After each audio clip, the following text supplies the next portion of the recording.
Hola a todos, bienvenidos a esta charla. Mi nombre es María Inés Linero, soy parte del equipo de consultoría de Infórmese y hoy les quiero hablar sobre el SARLAF 4.0, que es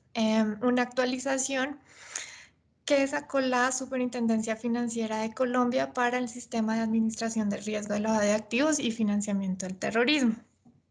Lo primero entonces es que hagamos un repaso sobre qué es el SARLAF. El SARLAF pues es el Sistema de Administración del Riesgo de Lavado de Activos y Financiamiento del Terrorismo. En esta ocasión estamos hablando particularmente de la norma que rige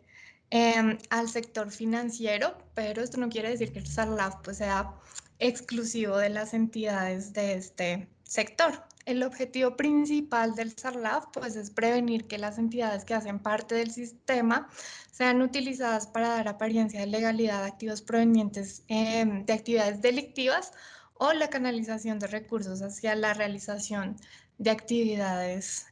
terroristas. Para lograr este objetivo, dentro del SARLAF se definen algunas etapas para la gestión del riesgo. Entonces tenemos allí la identificación, donde se trata de reconocer los riesgos que se podrían presentar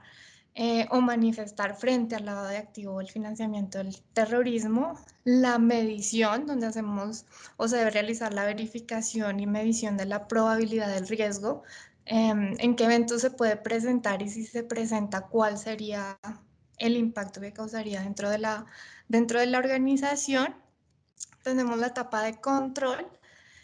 que se trata de poner en marcha las medidas que brinden la posibilidad de controlar los riesgos identificados y previamente cuantificados,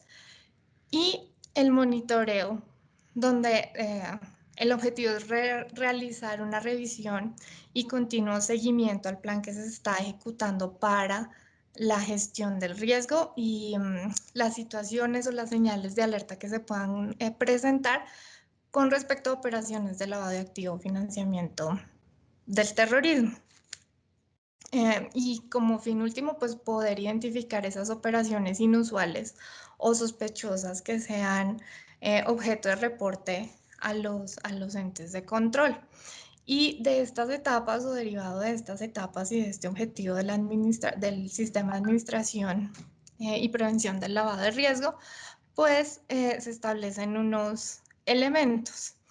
Y esos elementos es lo que permite estructurar dentro de la organización y gestionar dentro de la organización pues las diferentes etapas de SARLAF. Entonces, dentro de los elementos encontramos las políticas, los procedimientos, la estructura organizacional, la documentación, los órganos de control, la infraestructura tecnológica que soporte todas las actividades que se deben desarrollar dentro de la organización para una adecuada gestión del riesgo, la divulgación de la información para asegurar que este sea un proceso transversal, conocido y apropiado por todos y no solamente por el área de cumplimiento, y el plan de capacitación pues que soporte todos los procesos, como lo mencionaba, a manera transversal dentro de la organización. Entonces, este es el esquema general de un sistema de administración para riesgo de lavado de activo y el financiamiento del terrorismo. Ahora, ¿de dónde surge o por qué surge el SARLAF 4.0? Digamos que esta norma se especifica o se detalla en la circular externa 27/2020, una iniciativa que toma la Superintendencia Financiera de Colombia para fortalecer algunos aspectos del sistema propuesto de administración del riesgo. Digamos que tiene en cuenta ya el sistema o el nivel de madurez que tiene este sistema en el sector financiero en Colombia, y le apunta primero a que a fortalecer el enfoque basado en riesgos. Entonces, el enfoque basado en riesgos busca garantizar que las medidas para prevenir o mitigar el riesgo de lavado de activos o el financiamiento del terrorismo dentro de las entidades pues sean proporcionales a los riesgos identificados.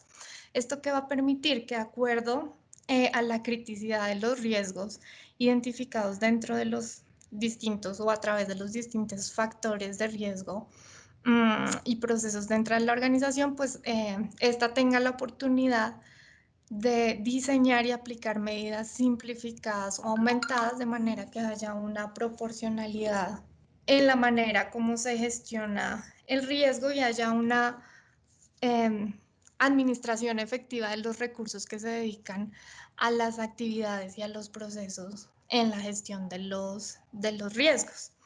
Lo segundo es confirmar el compromiso de Colombia como con los más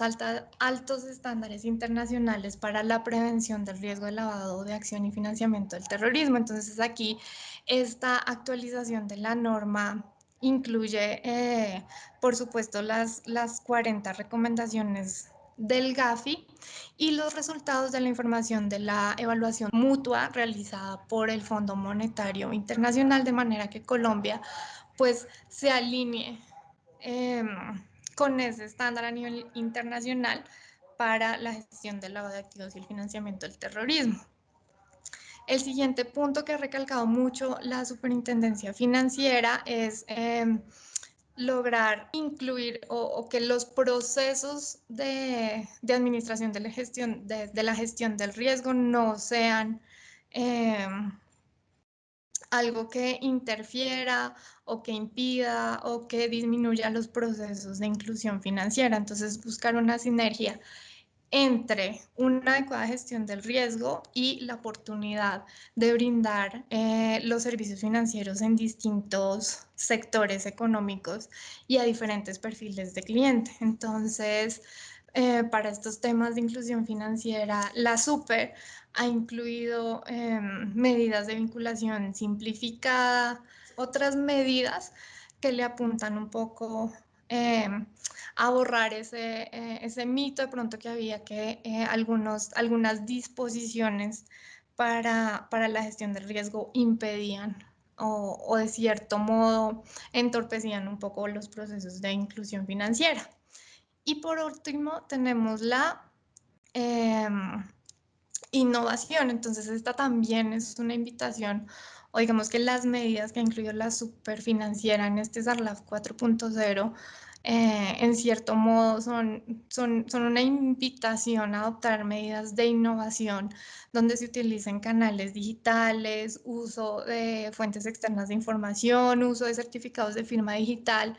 que ayuden a agilizar y abrir el espectro de los procesos involucrados tanto en el conocimiento del cliente como eh,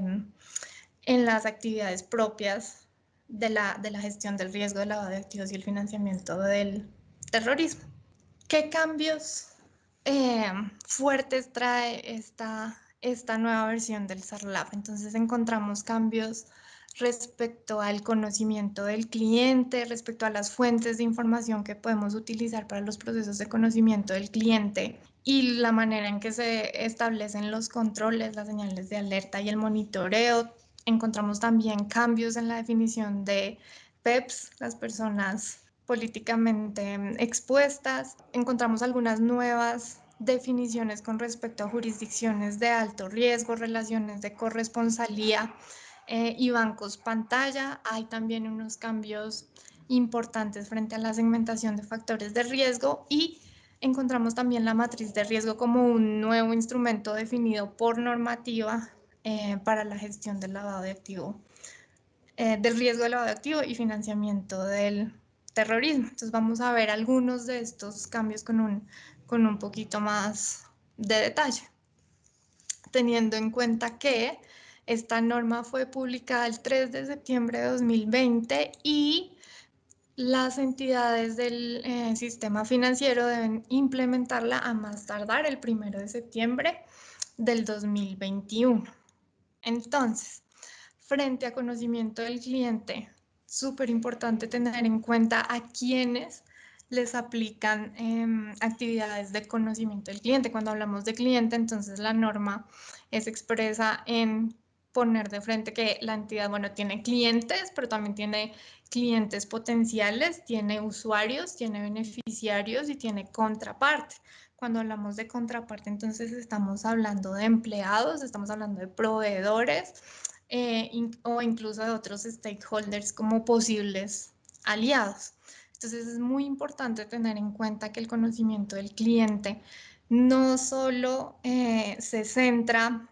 en la persona que adquiere directamente un servicio o un producto con la entidad, sino que hay un espectro mucho más grande de personas y entidades con las que interactúan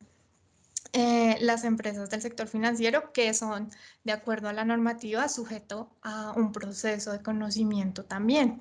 Entonces, abordando un poco el tema de la gestión basada en riesgo, lo que propone o lo que supone la norma es la definición de perfiles de riesgo de manera que se puedan establecer procesos diferenciados en cuanto al conocimiento del cliente y pueda entonces la entidad tener procesos ordinarios de conocimiento del cliente y pueda establecer medidas intensificadas para aquellos clientes que hayan o a los cuales se haya identificado como un cliente de mayor riesgo por sus características frente al lado de activo y el financiamiento del terrorismo. Entonces aquí hay un cambio fundamental en la visión de los procesos que antes se consideraban como el conocimiento del cliente. Lo primero es que la normativa ha eliminado la obligatoriedad de los campos en el formulario de vinculación, es decir, que es pasar de la noción de que el conocimiento del cliente era el diligenciamiento de un formulario que tenía unos campos obligatorios a un nuevo enfoque donde a partir del perfil de riesgo definido para cada cliente, ya sea persona natural o persona jurídica, se definen unos procedimientos ordinarios o unas medidas intensificadas que van a permitir gestionar mejor los recursos y gestionar mejor los controles. Aparte de los procedimientos ordinarios y las medidas intensificadas, la norma también define los procedimientos simplificados. Estos procesos son los que les comentaba que apuntan a fortalecer los procesos de inclusión financiera. Entonces, son procesos que no dependen tanto del perfil de riesgo del cliente, sino que dependen de el tipo de producto que ofrezca la entidad y hay una lista de productos expresamente mencionados en la norma para los cuales la super abre la puerta a un procedimiento simplificado de vinculación en el cual digamos que la información requerida para la vinculación es la información que se encuentra en la cédula de ciudadanía. Eso, claro, está cumpliendo pues eh, con la...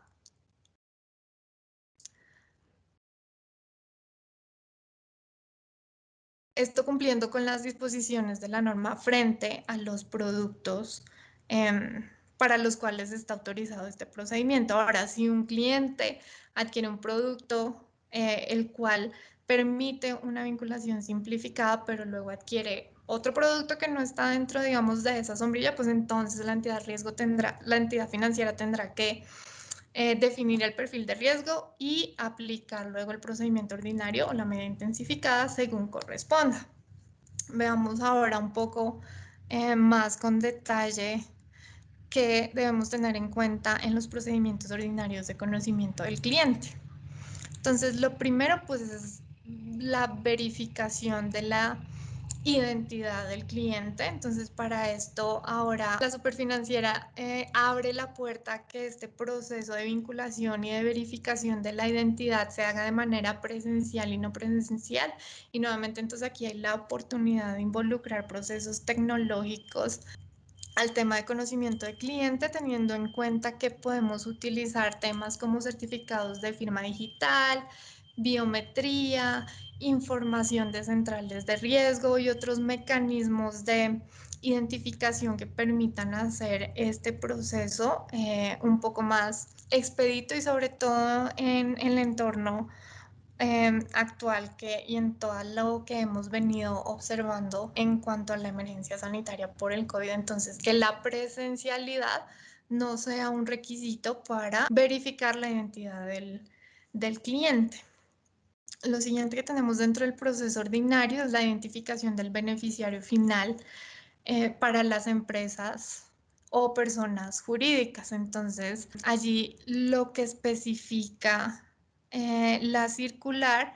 es que se deben tomar medidas razonables para la identificación de los beneficiarios, accionistas o asociados que tengan más del 5% de capital social, aporte o participación dentro de la organización. Digamos que allí es conocido que hay o que la identificación del beneficiario final dentro de esquemas complejos organizacionales y de conglomerados, pues hace que esta sea una actividad bastante compleja y por lo tanto lo que especifica la norma es que pues haya esas medidas razonables para la identificación. En el evento en el que no se logre identificar una persona natural como beneficiario final, entonces la norma dice que se debe por lo menos identificar las personas que tienen el control sobre la organización y que digamos tienen poder de decisión dentro de la organización. En cualquier caso, es muy importante que la entidad financiera cuente con la documentación de todo el proceso que realizó de manera que pueda argumentar cuáles fueron los pasos que tomó para la identificación razonable de los beneficiarios finales. Aquí se mantiene la participación del 5%, que digamos se venía manejando desde el enfoque anterior. Lo siguiente que tenemos pues es el proceso de verificación en listas vinculantes. Allí hay que tener en cuenta que la verificación se debe hacer por nombre y cédula y que debe ser un cruce continuo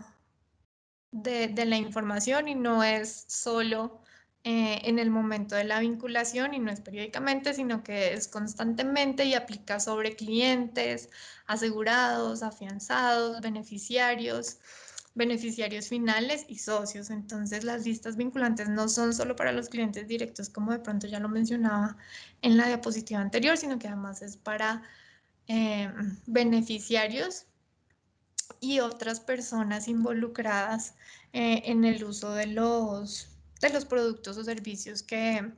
ofrezca la entidad y también pues de otras partes relacionadas como son los empleados y los proveedores. Digamos que la norma establece que como mínimo se deben consultar las listas vinculantes para Colombia, pero esto pues digamos que no eh, va en contravía de la buena práctica de cruzar otras listas, como por ejemplo, pues la lista OFAC, que digamos un procedimiento común dentro de las organizaciones aún hoy. Lo siguiente que se debe hacer dentro, o otro aspecto que se debe tener en cuenta dentro del procedimiento ordinario de conocimiento del cliente es establecer el objetivo de la relación comercial. Entonces, ¿cuál es el objetivo o por qué el cliente eh, quiere acceder a los productos o los servicios que ofrece la entidad? ¿Cuál es el propósito? ¿Qué uso le va a dar a esos servicios o a esos productos? Todo esto teniendo en cuenta que el conocimiento del cliente y el procedimiento ordinario de conocimiento del cliente no es o no se restringe solamente al momento de la vinculación, sino que es un proceso continuo y por lo tanto supone una debida diligencia permanente de la relación comercial y además exige examinar las transacciones llevadas a cabo a lo largo de la relación con el cliente. Entonces, aquí nuevamente, digamos que se refuerza el tema que el conocimiento del cliente pues es un tema que va más allá del formulario de vinculación y del momento de la vinculación y que es algo pues que es recurrente, debe ser recurrente dentro de la organización y que no solo eh, tiene en cuenta la información socioeconómica básica del cliente, sino también cuál es el comportamiento transaccional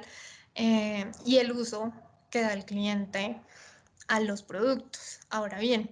es muy importante tener en cuenta los procesos de actualización de la información. Anteriormente la norma exigía que se actualizara la información de todos los clientes al menos una vez al año. En esta actualización, la norma da plazos de hasta 3 años,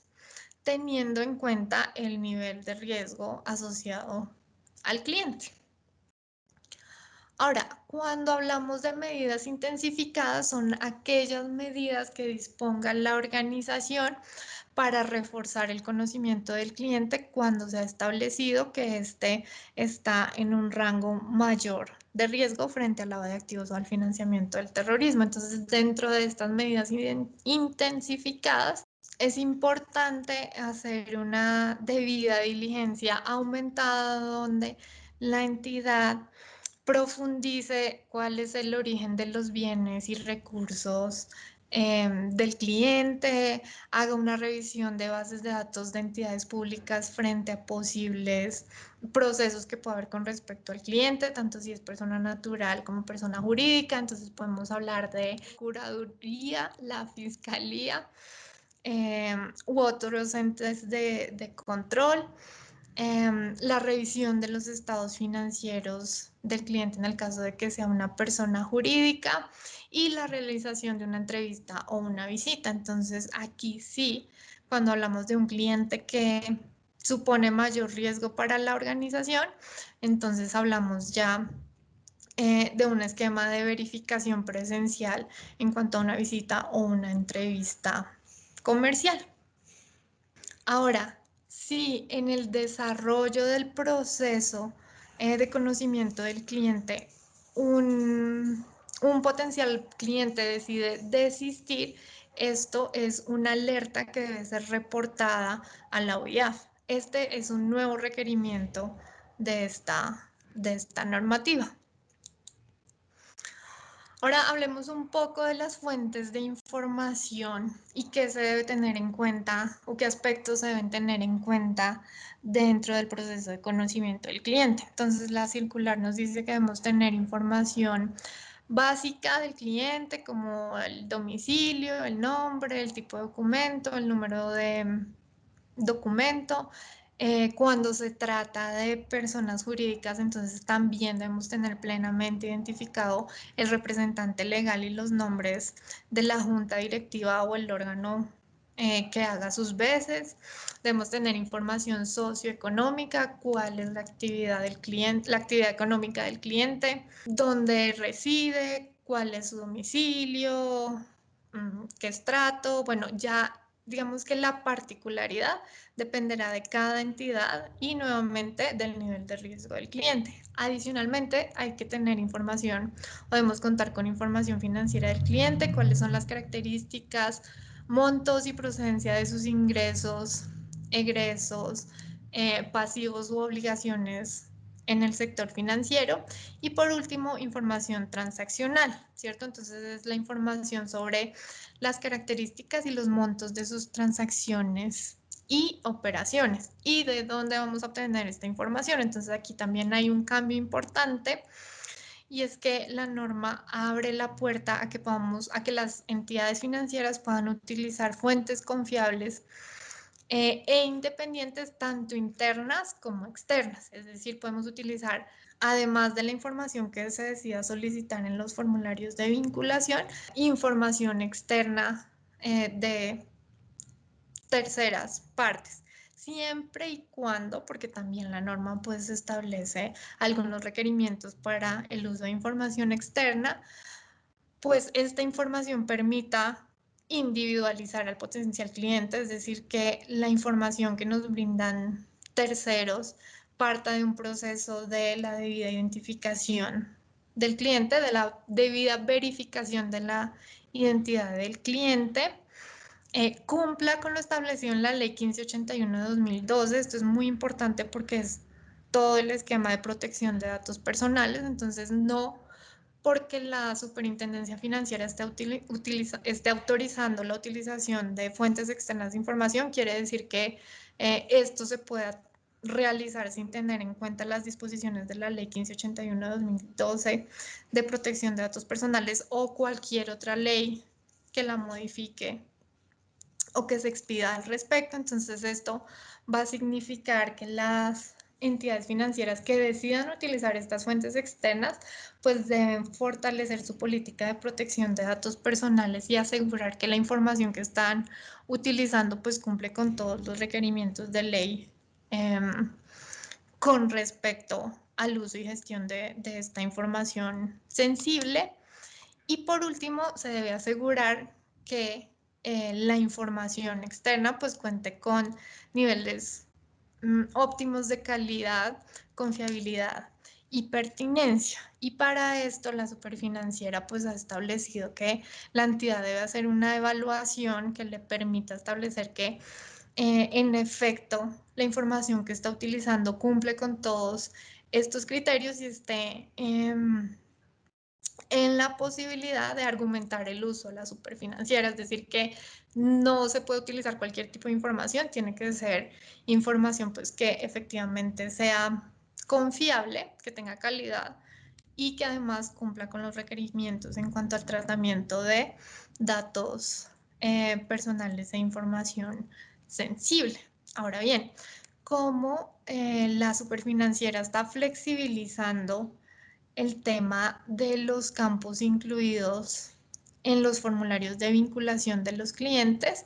pues ha sido enfática en establecer que sea cual sea el método o la fuente de información que utilicen las entidades financieras, pues estas fuentes deben soportar y deben permitir la adecuada y la efectiva gestión del riesgo SARLAF en cuanto a la segmentación de los factores de riesgo, a la definición de señales de alerta, el seguimiento de las operaciones, la identificación de operaciones inusuales y el reporte de operaciones sospechosas. Entonces es muy importante que al momento de hacer el levantamiento de cuáles son estas posibles fuentes externas de información con la cual la entidad va a complementar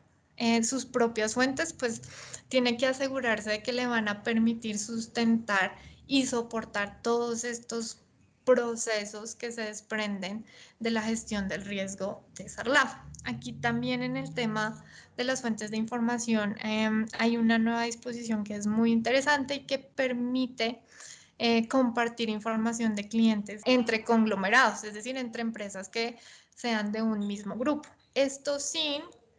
digamos, eximir a cualquiera de las empresas del grupo a llevar sus propios procesos de prevención de lavado de activos y financiamiento del terrorismo. Entonces se abre una puerta al uso de nuevas fuentes de información siempre y cuando pues sustente los procesos que requiere la gestión del riesgo y siempre y cuando pues cumpla con las disposiciones legales para el uso de esta información. Ahora, otro tema, otro cambio importante dentro de la regulación fue la definición asociada a los PEPs o personas expuestas políticamente. Antes en Colombia se hablaba de personas expuestas públicamente. Ahora la norma, acogiéndose un poco también a los estándares internacionales, define a las PEPs como personas expuestas políticamente, entonces ya no es públicamente, sino políticamente, que tiene pues una connotación diferente. Entonces, en esta distinción que se hace de las personas expuestas políticamente y lo que antes conocíamos como personas expuestas públicamente, pues se puede tomar como base el decreto de la Secretaría de Transparencia de 2016, en la cual pues se relacionaron los cargos de personas que se pueden considerar personas expuestamente políticas, es decir, personas que tienen cargos dentro del gobierno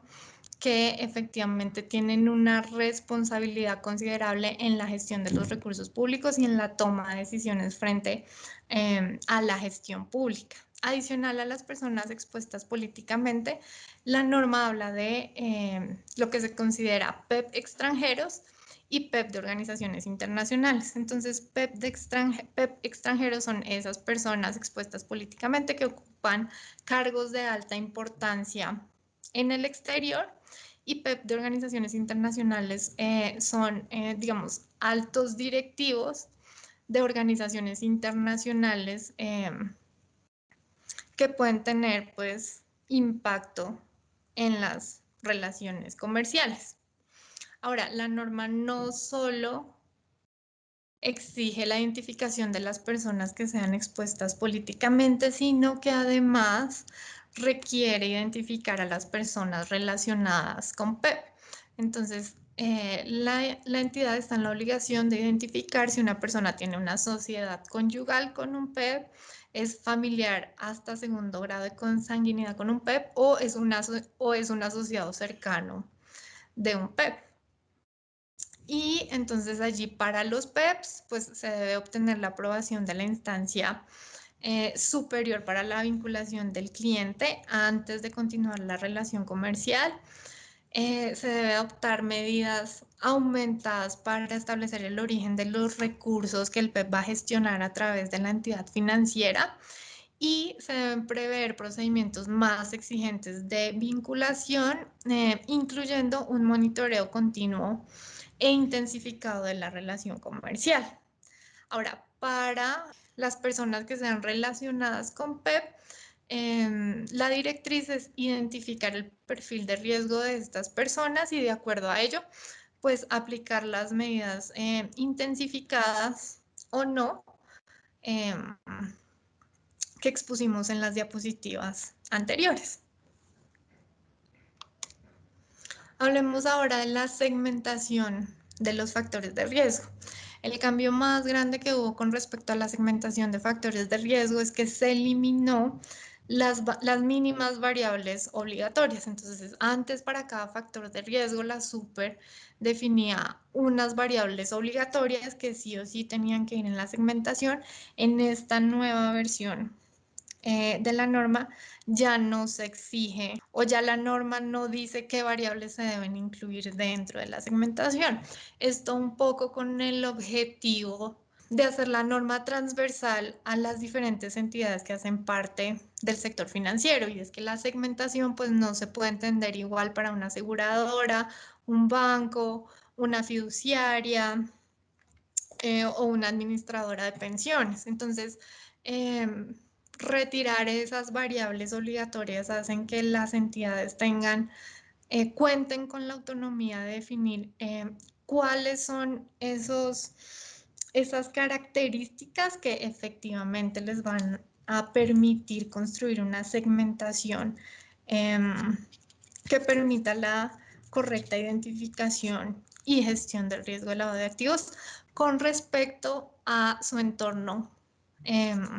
tanto interno como externo, que es algo que también se incluye en esta nueva versión. ¿Cuál tener en cuenta para realizar la segmentación? ¿Cuál es el contexto interno y externo de la organización? Adicional a estos cambios en el proceso de segmentación de factores de riesgo, también la Superintendencia Financiera eh, expidió un documento con algunas buenas prácticas para la segmentación de los factores de riesgo. Está publicado en la página de la Superfinanciera, entonces también los invito a que consulten este documento. Ahora, algunas claves para tener en este proceso de la segmentación de factores de riesgo es, primero, pues ser muy cuidadosos con la selección de variables que vamos a incluir ahora que no hay una lista de variables obligatorias. Entonces, como les comentaba, considerar cuál es el contexto de la entidad, evitar usar variables que no se relacionan con el objetivo de la segmentación y hacer un diagnóstico de calidad de la información que tenemos disponible de manera que el resultado de la segmentación no se vea afectado por la falta de calidad de la información que incluimos en el proceso de modelamiento. En este tema de la segmentación de los factores de riesgo y la selección de variables, también es muy importante evitar usar variables que están altamente correlacionadas. En el evento de que tengamos variables con alta correlación, entonces es mejor seleccionar una de las dos variables de manera que no sesguemos el modelo a esos atributos con una alta correlación. También se recomienda revisar si existen datos atípicos y cuál puede ser el mejor instrumento o el mejor camino para su tratamiento, pues los datos atípicos pueden tener un efecto negativo y pueden sesgar los resultados de algunos modelos dependiendo del algoritmo que se esté utilizando. Muy importante tener en cuenta el tema de la elección de la técnica de segmentación. Entonces, la invitación es a contrastar resultados obtenidos con diferentes técnicas, considerar el tipo de variables que se están utilizando para la segmentación, debido a que hay unas técnicas que se ajustan mejor para variables continuas, hay otras que están diseñadas para el uso de variables continuas y categóricas. Entonces, tener eso en cuenta para la elección de la técnica de segmentación. Y no casarse con una única técnica, sino evaluar diferentes escenarios y contrastarlos. Y eso creo que va a agregar mucho valor al resultado de la segmentación. Otra cosa con la que hay que tener mucho cuidado, sobre todo en una segmentación para efectos de SARLAF, es pues evitar usar solo variables estáticas, ¿sí? Si utilizamos variables que no cambian en el tiempo, pues no vamos a poder identificar cambios de comportamiento asociados a los clientes o al comportamiento de los productos o de los canales. Entonces, ese modelo estático pues no nos va a ayudar de pronto a identificar buenas señales de alerta, atipicidades o cambios en el comportamiento de los clientes, que finalmente pues es la finalidad del modelo de segmentación de factores de riesgo para SARLAF. Y por último, pues evitar estar creando o entrenando el modelo continuamente. Cambiar las condiciones del modelo continuamente pues va a evitar que podamos hacer un seguimiento periódico y nos va a impedir hacer como esa relación de cuál ha sido el comportamiento de los clientes o los otros factores de riesgo a través del tiempo, si todo el tiempo pues están cambiando las características de los segmentos. Por último, dentro de los cambios importantes dentro de la normativa, tenemos la matriz de riesgo como un nuevo instrumento para que el SARLAF opere de manera efectiva, eficiente y oportuna. Entonces, la idea con la matriz de riesgo es que las entidades gestionen la administración de sus perfiles de riesgo, tanto inherente como residual, y pues mantengan un constante monitoreo de la evolución de estos perfiles, teniendo en cuenta los criterios y parámetros que hacen parte del SARLAF. Entonces, este es un nuevo instrumento que muchas entidades pues ya habían implementado, pero que ahora queda como una obligación explícita dentro de la norma y debe contar por lo menos con cuáles son los riesgos identificados, cuál es la relación entre los riesgos y la segmentación, en qué factores, en qué segmentos de los factores de riesgo identificados en el proceso de segmentación se pueden materializar estos riesgos, cuál es la medición de probabilidad de impacto tanto de riesgo inherente como de riesgo residual, cuáles son los controles definidos para la mitigación del riesgo y cómo la entidad va a hacer la medición de la efectividad de los controles diseñados y cuáles van a ser los indicadores para el seguimiento al perfil de riesgo de lavado de activos y financiamiento del terrorismo. Entonces, la matriz de riesgo se vuelve como un instrumento central para el monitoreo y el seguimiento del sistema completo de administración del riesgo de lavado de activos y financiamiento del terrorismo. Estos son algunos de los cambios más importantes que encontramos dentro de la nueva regulación. Los invitamos entonces a consultar la norma. Creemos que esta es una norma que, como les comentaba al principio, pues está abriendo las puertas a la innovación, a la aplicación de procesos tecnológicos, a la utilización de nuevas fuentes de información. Entonces es importante que preparemos a la entidad y dispongamos a los equipos de las unidades de cumplimiento a aprovechar la oportunidad llamémoslo así, la invitación o la oportunidad a fortalecer los procesos de lavado de activos y el financiamiento del terrorismo con los beneficios de la analítica, la minería de datos y pues otros procesos tecnológicos que fortalecen los procesos de gestión de riesgo. Entonces, particularmente dentro del lavado de activos y el financiamiento del terrorismo, podemos hablar de procesos de analítica y minería de datos para fortalecer todo lo relativo al conocimiento de cliente.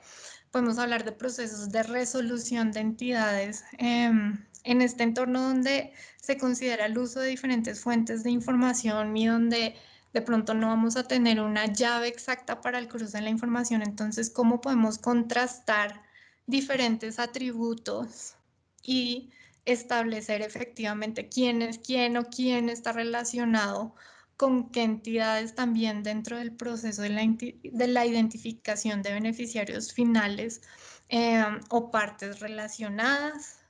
Podemos también eh,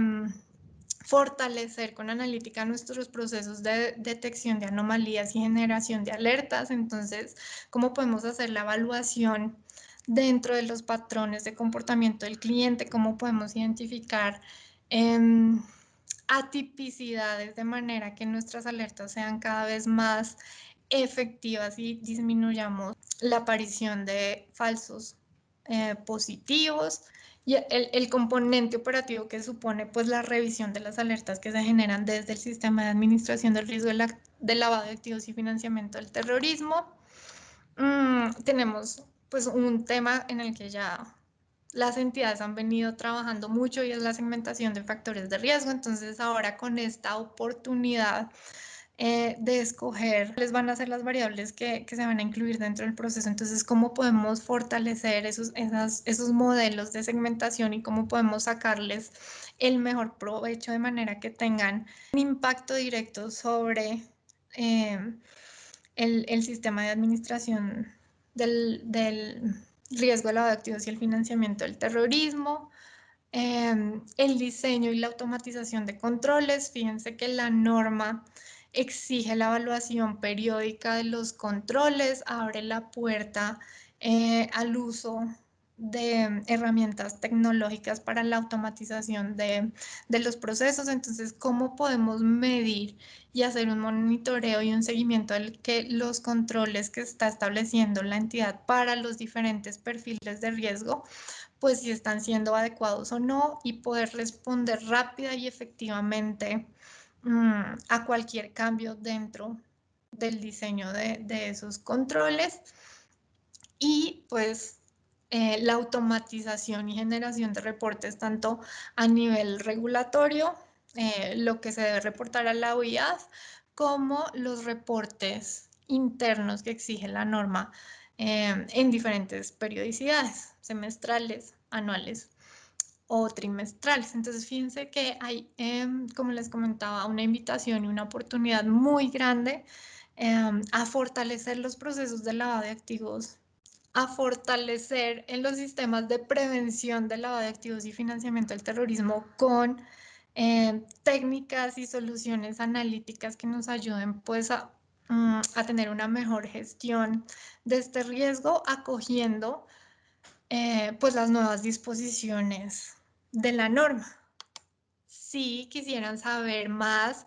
de cómo pueden fortalecer sus procesos con analítica para la administración del lavado de activos y financiamiento del terrorismo o cualquier otro tema de analítica, los invitamos pues a consultar en nuestras redes sociales. Muchas gracias a todos.